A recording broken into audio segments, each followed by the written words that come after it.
Hi everyone, thank you for watching today. My name is David. This video is about how narcissists triangulate, but a very bad degree of it. And I've made videos about triangulation. I'm not even sure what to call this one yet. I was thinking, it's the back and forth narcissist or something.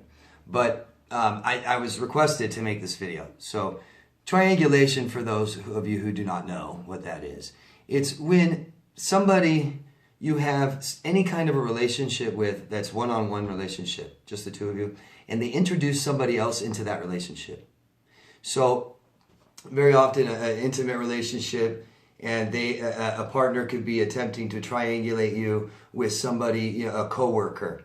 So they come home and tell you that this coworker, not only asked them for their number, but they decided to give them their number just because they're a coworker and it's an innocent, they want to just go out to lunch or something, or just a drink and talk about work, and you are uncomfortable with it, you're not okay with it, they do it anyways. They've now introduced a third party into the relationship, and it's not just you and this other person, it is now the three of you.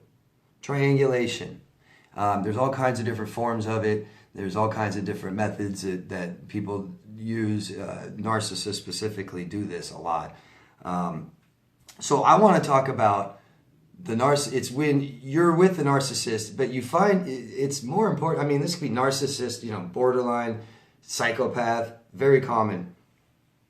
And you're in a relationship with someone, and like I said before, there's somebody else, they're talking about whatever, but I'm talking about to the degree where they're dating you and someone else.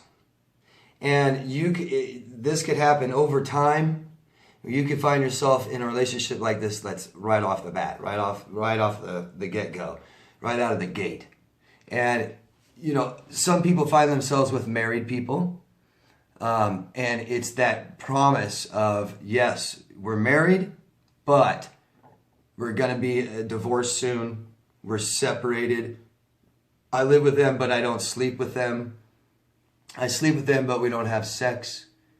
You're the only other person, right? And it's sad, and it's very damaging to the victim. And so, I could come up with tons of scenarios, but it's, basically, they will be with you and say they were dating this other person when you met them, but they said they used to date them, but they're not dating anymore. For some reason, they're living with them still. They still have to talk to them. It's the parent of their child. They had a child with them, so they still have to communicate with them. Whatever it is, say it's an old fling. And well, I say old because they tell you the relationship just ended. And you get caught in this waiting game. Waiting not only for the relationship to end, waiting for anything that you can get before that relationship ends, before they're apart. And they promise you everything. It's going to be over. I can't stand this person. I don't like them at all. They make me feel so icky, so gross. I hate them. I don't want to be with them anymore at all, but I have to be. If I leave them now, they're going to do this to me. I have to stay together for the children. I don't want the children to go through a divorce.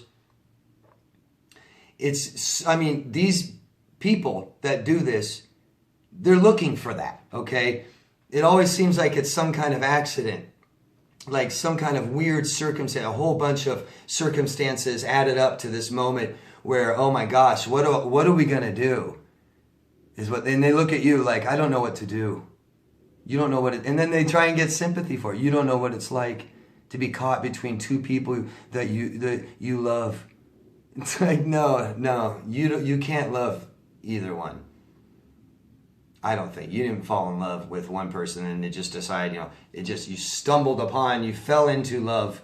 Literally, you fell, into love with someone else. No. So what I think and what I've seen just over the little time that I've been doing this kinds of stuff, a lot of people that do this to their victims triangulate in the way that, it's literally, I'm going to be with this person for a couple weeks, couple days, couple months, and then, oh, I'm going to come back and be with you. I've noticed that they did this in their childhood to two separated parents, two parents that are now divorced, live apart from each other. And I think it's real common. You've got some factors here that teach the child this. And one is, no responsibility, no accountability for your actions, right? And I think it's also that dynamic of both parents haven't healed from their marriage, and they use the child a little bit to fight back and forth. So it's real easy for that child. The child could be 8, 10, 12, teenage years, and we'll be at the mom's house, and then the mom, I'm sure I don't have to do this, but I'm going to.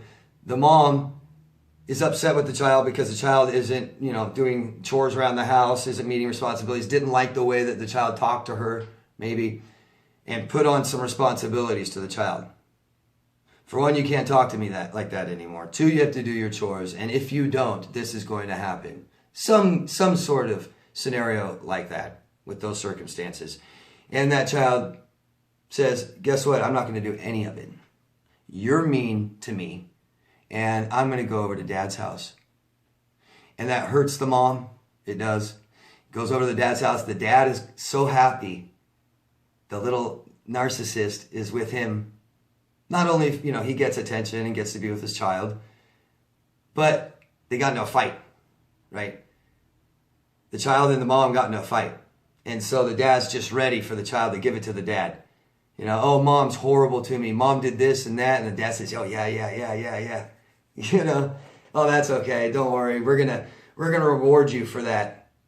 So dad's gonna take you out for whatever. Where do you want to eat? And some ice cream or whatever. And then, but eventually the child, the little narcissist, is a little hellion and causes problems with dad. Finally, dad can't stand, the child going around and eating all this food and making messes and not doing anything and whatever, having their friends over, whatever it is, and puts on some responsibilities onto the child finally. And the child says, you know what? Mom's a lot cooler than you were. See ya. Back over to mom's house, tells mom, oh, dad was mean to me. Dad's horrible. Dad had all bad food for me and let me stay up late. And and mom says, oh, man, that's horrible. And mom forgot all about how she talked to mom, how she didn't do anything around the house, stuff like this. Forgot all about it.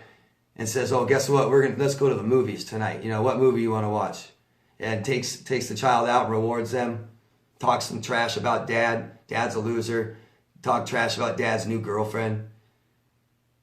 Right? Until, guess what? Something happens with mom, and the little narcissist goes back over to dad's and gets to do whatever she wants over there, or he wants to do over there, and gets to go back over here and does whatever he or she wants to do over at mom. And it's back and forth, and has zero responsibility, zero accountability, and cannot understand repercussions to their actions. They never learned any. They got to speak bad to their parents. They got to use them for whatever they wanted. Got to have friends over them when they wanted, stay up late whenever they wanted, watch whatever they wanted to watch, go out whenever they wanted to, come home whenever they wanted to. Made mistakes and didn't have to pay for them because either dad or mom will pay for their mistakes. And that little narcissist grows up one day and wants to have a relationship, an intimate relationship with an adult. And they have that relationship with the adult, and guess what? You have to do in a relationship. You have to have responsibilities, and you're accountable. You should be accountable for the things that you do, especially how you treat other people. So in that relationship, you're used to doing whatever you want. That little narcissist, right, is used to doing whatever they want. And maybe their partner doesn't like it that they go out every night, go to bars every night. Maybe they don't like it that that partner doesn't call them up and let them know where they're at. Taught them none of this. Taught them no responsibility. There's needs in a relationship. You've got to have security. You've got to have safety. You got to feel needed and wanted. And how can that other partner ever feel that with that partner, with that narcissist? Never being held accountable. So then, oh, there's another person. They start another relationship with another person. And then here we go. It's the same scenario as mom and dad. I get to be over here and do whatever I want with this person. I get attention. I get a sex. They pay for my stuff. Whatever it is. We go out, have fun. And the second they want to feel a little safety, a little security, a little, feel needed and wanted and tell me you love me and show me you love me. And it's like, what are you doing? I don't want all this. And the narcissist says, oh, I'm out. And goes over to the other person's house, the other victim's house, right? And says, guess what?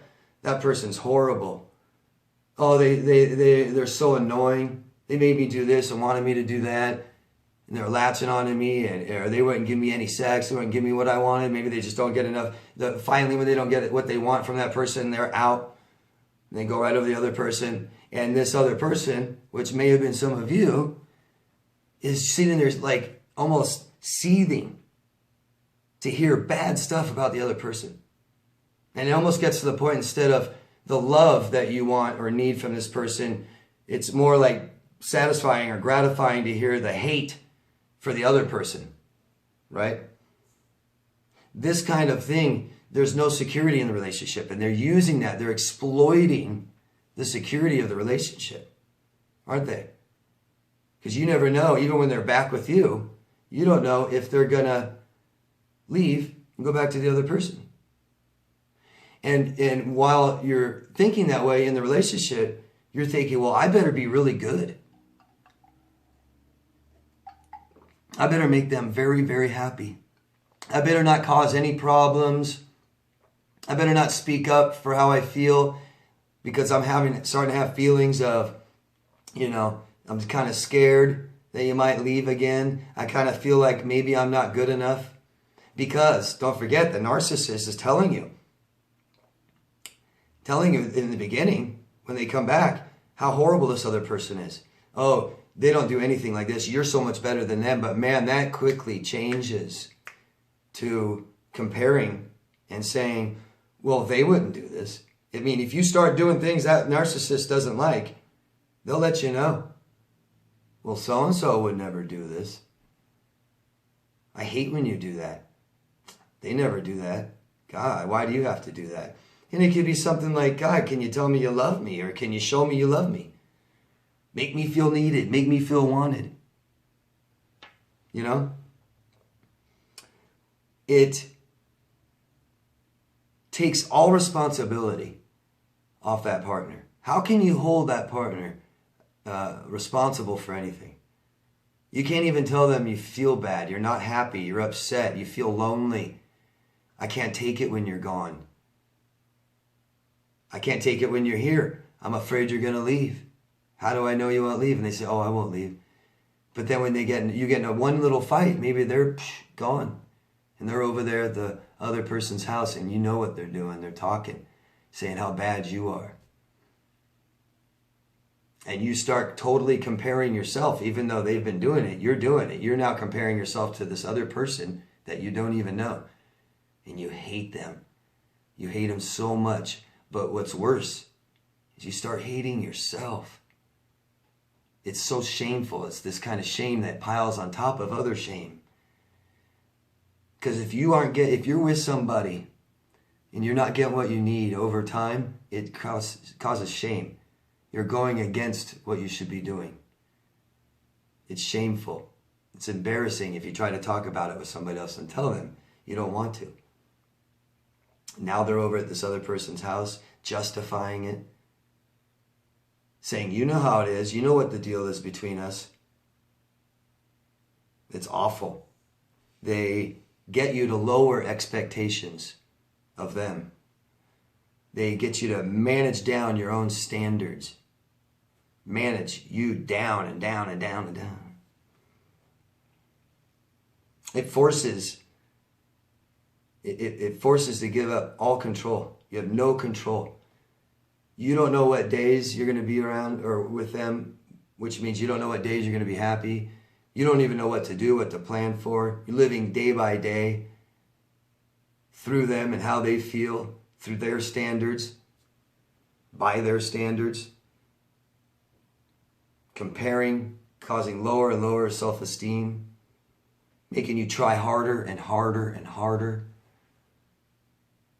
Oh, that is damaging. And a lot of you guys have been through this. Not just triangulation, but this. And this could start right away in the beginning of a relationship, right away. Or if it starts, it's just amazing. I've just heard so many stories, countless stories of how how people find themselves in situations like this with two other people, someone they love and someone they hate. Yeah. So this is something, you know, that just another aspect of a narcissistic relationship that hopefully with you guys already experiencing one, you are now loving yourself, and that means giving yourself what you need so you're happy and feel good. So nobody else that comes along makes you feel bad, that you'll accept that. Okay? So I'm sorry for anybody that has been in that, and I'm really sorry for anybody that's in that now. You cannot let anybody do that to you. Take control. Take control and leave. Don't sit there and fight for it like it's some kind of prize, you know, like it's I gotta win the fight, when all you're getting is somebody that abuses you. Okay. Like always, guys, ask me any question you want. Okay, so down in the comment section, anything, and I'll answer them. Thank you so much, everyone. Love yourself first. I will see you again later. Bye bye.